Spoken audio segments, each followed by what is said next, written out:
This dance is In the Dark, choreographed by Schneider. It's a 32 count 4-wall line dance. Section 1, starting with the right foot.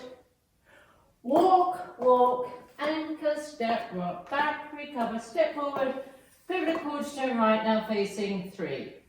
Section 2, cross, heel, bounce, side, hold together, side, cross rock, recover, side. Section 3, cross, point left to side, kick, ball, step, rock, forward, recover, triple or quarter, turn left to face 12. Last section, cross, back together, walk, walk, rock, forward, recover, triple or three-quarter, turn left. Weights on the left and facing 3 o'clock and I start over. Now let me go over the dance with the counts. 5, 6, 7, 8. 1, 2, 3 and 4. 5, 6, 7, 8. 1 and 2, 3, hold 4 and 5, 6, 7, 8.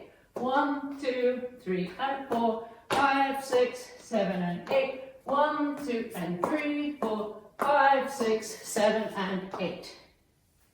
And that's the whole dance.